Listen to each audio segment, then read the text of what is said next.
안녕하세요. 기능의학 의사 김원장입니다. 자, 오늘은 혈압만 잘 알아도 혈관 건강을 쉽게 알 수 있다라고 하는 내용으로 살펴보겠습니다. 우리가 이제 생명을 유지하는 활력 징후로 혈압이 들어가 있습니다. 그래서 병원에 갈 때마다 이제 혈압은 기본적으로 측정을 합니다.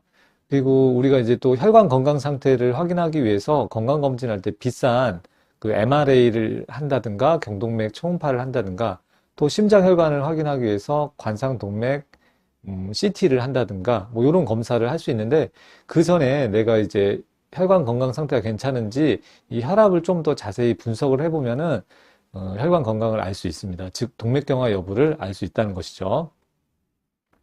그래서 혈압 같은 경우에는 크게 이제 수축기 혈압이 심장이 수축할 때 가해지는 압력이고 이완기 혈압이 심장이 이완할 때 가해지는 압력이죠. 그래서 수축기 혈압은 120 미만이 정상이고 이완기 혈압은 그 80 미만이 정상입니다.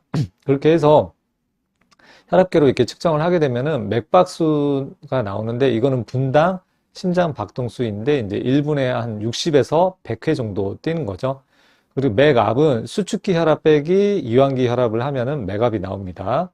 그래서 여기서는 이제 수축기 혈압이 108이고요. 이완기 혈압이 73이고, 그리고 두 가지를 뺀 값이 35 정도 되는데, 요게 이제 맥압이 되겠습니다. 그 밑에 나와 있는 게 심장 박동수, 심박수입니다. 그래서 고혈압 기준을 한번 살펴보면은 고혈압 같은 경우에는 수축기는 140 이상, 그리고 이완기는 90 이상인 경우에 이제 고혈압으로 진단을 할 수 있고요. 그리고 우리가 이제 120에서 이제 80 미만이 정상인데 그 사이 갭이 있잖아요. 그거를 이제 고혈압 전 단계라고 이렇게 말할 수 있겠습니다. 고혈압도 크게 수축기 고혈압, 그 다음에 이완기 고혈압, 진성 고혈압 이렇게 세 가지로 나눌 수 있는데 수축기 혈압만 올라가 있는 경우에는 이제 수축기 고혈압, 고립성 수축기 고혈압, 그리고 이완기 혈압이 90 이상으로 올라가 있는 경우에는 고립성 이완기 고혈압, 그리고 둘 다 수축기와 이완기가 기준치 이상으로 올라가 있는 경우에는 진성 고혈압 이렇게 세 가지로 분류할 수도 있습니다. 그래서 고립성 수축기 고혈압 같은 경우에는 보통 이제 50대 이상의 노년층에서 많이 발생률이 높고요. 이거는 이제 혈관의 탄성도가 떨어져 동맥경화가 생길 때 이렇게 나타날 수 있겠습니다. 그리고 고립성 이완기 고혈압 같은 경우에는 보통 50세 이하의 젊은 남성이 많고 과체중이거나 이제 비만인 경우에 많습니다. 그리고 나중에 이제 진성 고혈압으로 넘어갈 수 있습니다. 또 맥압 같은 경우에는 이제 수축기 혈압을 이완기 혈압으로 뺀 거잖아요. 그래서 이제 보통 이제 뭐 한 40에서 60 사이가 정상으로 보고 있습니다. 그래서 60은 잘 안 넘는 게 좋습니다. 그래서 맥압이 만약에 60 이상으로 높다. 그런 경우에는 동맥경화가 진행이 되고 있다는 것을 의심할 수가 있고요. 혈관벽의 그 딱딱해질 정도가 심하다. 이렇게 이야기할 수도 있겠습니다. 그래서 실제로 이제 제 병원에서는 이제 혈관 경화도 탄력도 검사를 하게 되는데요. 그 이제 맥파 전달 속도 측정 검사라고 합니다. 그래서 동맥 경화 검사의 하나의 방법이고 혈관의 경화도, 혈관 나이를 이렇게 측정하는 검사가 되겠습니다. 이 환자 같은 경우에는 이제 73세 남자 환자였는데 혈관 나이가 90세 이상으로 나왔습니다. 그래서 혈류 속도가 높으면 높을수록 혈관이 딱딱하다는 것을 뜻하고요. 나이가 들면은 이렇게 혈류 속도가 빨라지면서 혈관이 딱딱해질 수 있는데 73세 같으면은 한 요 정도 정상이거든요. 한 1500 정도가 정상인데 이 환자는 2300으로 상당히 높아져 있는 것을 알 수 있죠. 그래서 이 환자는 동맥경화가 있다. 이렇게 의심해 볼 수 있습니다. 그래서 수축기 고혈압하고 맥압이 높은 상태가 되면은 혈관 탄력도가 떨어져 동맥경화가 진행되어 있는 상태라고 할 수 있거든요. 혈관이 딱딱해져 있는데 고혈압을 먹으면 이 딱딱해진 혈관이 부드러워지나요? 그렇지 않은 것이죠. 그래서 그 심장에 그 힘을 떨어뜨려서 여러 가지 약물 기전을 통해서 혈압만 낮추는 거지 딱딱해진 혈관이 부드러워지게 만들어서 혈압이 떨어지는 것이 아닙니다. 그래서 동맥경화의 속도를 조금 늦추는 의미가 있는 것이고요. 제대로 치료하기 위해서는 어떻게 보면은 혈관이 딱딱해진 것을 치료를 해서 혈압이 떨어지게끔 하는 것이 실제로 좋은 방법이라고 할 수 있겠습니다. 그래서 이렇게 혈관 경화도가 좀 높은 그런 73세가 이제 90세 이상으로 이렇게 혈관 나이가 높게 나왔는데 켈레이션이나 항산화 치료 등등을 하게 되면은 이렇게 정상 수준까지 떨어진 것을 확인할 수 있습니다. 그리고 또 하나 좀 알아두시면 좋은 게 혈관벽은 크게 세 층으로 나뉩니다. 그래서 내막, 가장 혈관 안쪽에 있는 막을 내막층이라고 하고요. 그 다음에 중간에 있는 거를 중막층, 그리고 바깥에 있는 것을 외막이라고 합니다. 그래서 이 그 동맥경화랑 죽상경화를 합쳐서 동맥경화라고 부르고 있는데 엄밀히 얘기하면은 좀 차이가 있을 수 있습니다. 그래서 죽상경화 같은 경우에는 그 혈관 내벽 안쪽에 내막층에 석회화가 되면서 혈관 안쪽에 이제 좁아지는 경우를 이렇게 협착이 되고 좁아지는 것을 죽상경화라고 할 수 있고요. 중간막에 이 중막에 중간막이 석회화되고 딱딱해지는 것은 동맥경화라고 할 수 있습니다. 그래서 동맥경화가 일어나는 위치에 따라서 조금씩 그 결과가 달라질 수 있고요. 이런 협착 같은 경우에는 이제 심장 쪽에 혈관에 문제가 되면 이제 협심증이나 심근경색이 생길 수 있고요. 뇌혈관 쪽에 문제가 되면은 이제 뇌졸중이 뇌경색이 될 수 있겠습니다. 그래서 요런 문제인 경우에 주로 이제 그 중막에 문제가 있는 경우에 주로 수축기 고혈압이 올라가는 경향성이 있습니다. 그래서 이제 죽상경화 같은 경우에는 경동맥 초음파를 해보면 이렇게 경동맥 플라크가 있는 것을 확인할 수 있죠. 이게 바로 죽상경화고 내막에 혈관의 내막, 중막, 외막 중에서 내막 쪽에 동맥경화 염증 반응이 진행되는 경우를 죽상경화라고 할 수 있겠습니다. 반대로 이제 동맥경화 같은 경우에는 혈관이 딱딱해져 있는 것이죠. 혈관 중막에 문제가 되는 거고 이것은 주로 이제 작은 혈관 쪽에 문제가 돼서 혈관이 딱딱해지고 혈류 속도가 증가하는 것을 동맥경화라고 할 수 있겠습니다. 그래서 동맥경화하고 죽상경화하고 조금 다르다. 그렇게 이해하시면 되겠고요. 현장에서 그 이제 임상 현장에서 이제 환자를 직접 치료해 보면은 이 혈관이 딱딱해져 있는 동맥경화는 치료가 잘 되는 편이고요. 그 혈관 내막이 내막에 문제가 있어서 이렇게 혈관이 좁아져 있는 경우에는 치료 반응이 좀 쉽지는 않습니다. 좀 더 오래 걸리는 경우도 있고 반응을 잘 안 하는 경우도 있습니다. 그래서 두 가지를 좀 나눠서 접근을 할 필요가 있겠습니다.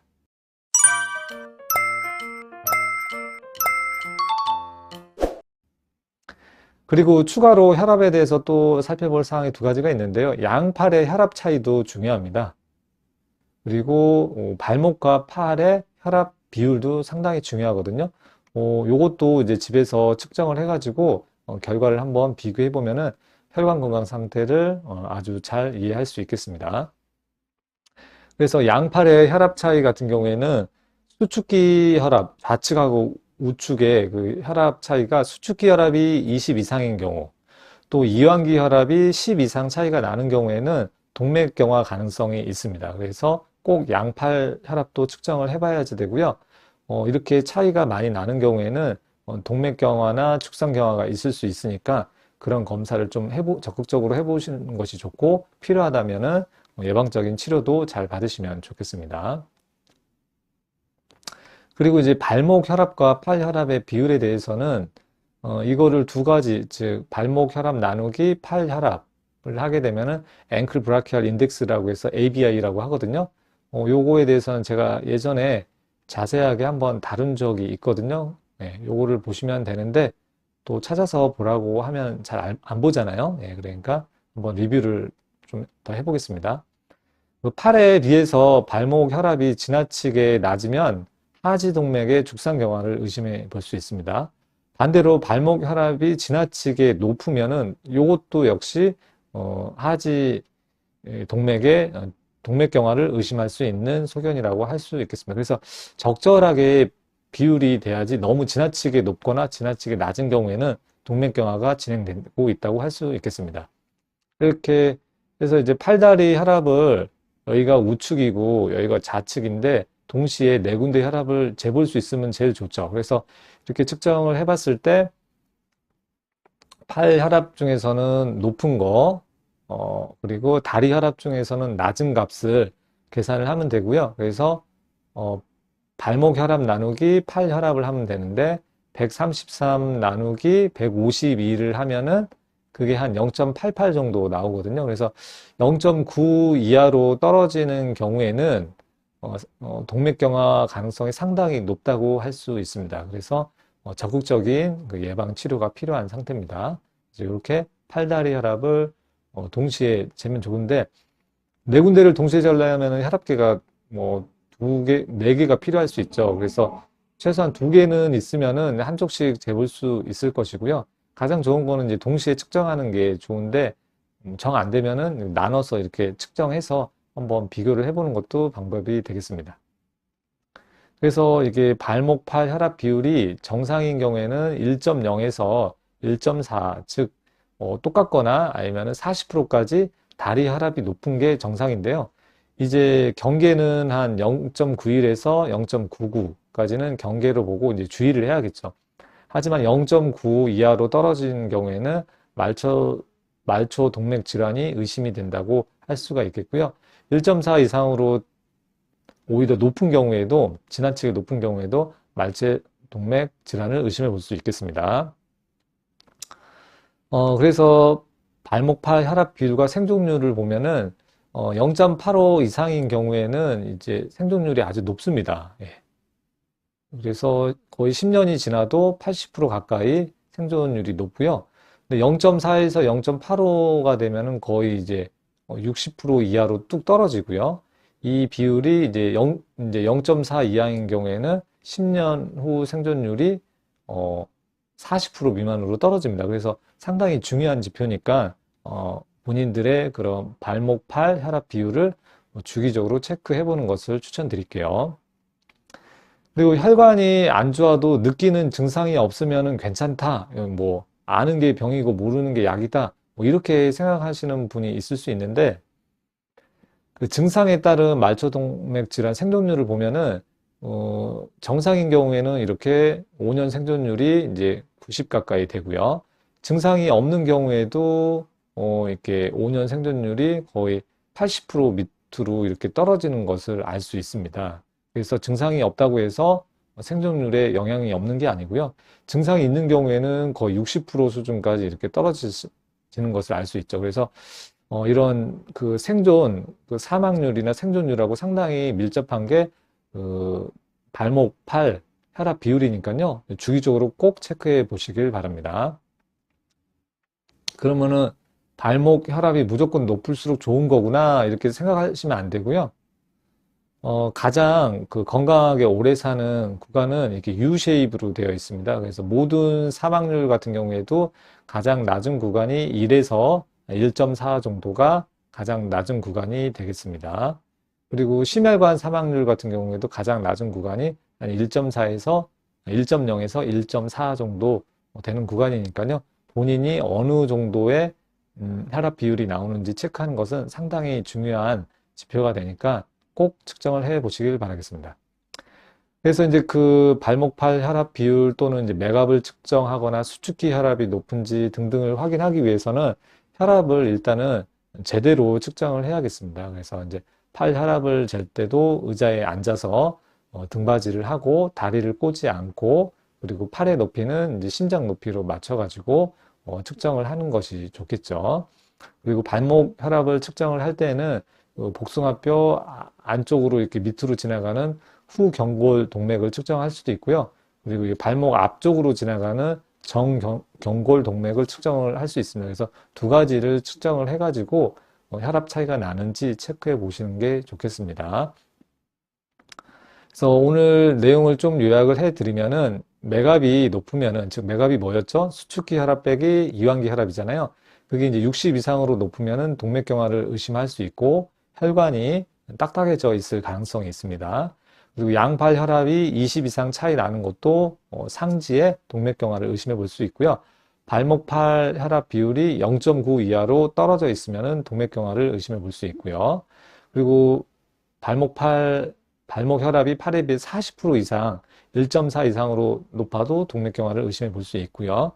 죽상경화와 동맥경화는 다르다고 말씀드렸죠. 동맥경화는 이제 중막에, 중간막에 이상이 있는 거고, 죽상경화는 이제 내막에, 그 혈관 안쪽 면에 이상이 생기는 경우에, 죽상경화라고 합니다. 그리고 동맥경화 치료는 원인 치료와 결과 치료를 함께 해야 됩니다. 혈관이 딱딱해져 있는 거나 좁아져 있는 경우는 이제 항산화 킬레이션 치료를 할 수 있고요. 원인 치료는 왜 혈관이 딱딱해져 있고 좁아져 있는지 그 원인을 찾아가지고 중금속이 있거나 뭐 장에 안 좋은 세균이 있거나 몸에 다른 염증 반응이 있거나 스트레스가 많은지 등등을 찾아가지고 그것을 같이 해결해주고 좁아져 있는 결과도 같이 해결을 해줘야 됩니다. 그리고 양쪽 팔, 양쪽 발목 혈압도 측정을 해서 비율도 잘 체크해 보자. 이렇게 말씀드릴 수 있겠습니다. 오늘은 이렇게 혈압을 통해서 이제 혈관 건강 상태를 알 수 있는 방법에 대해서 자세히 말씀드렸고요. 다음에 또 유익한 영상으로 찾아뵙도록 하겠습니다. 시청해 주셔서 감사합니다.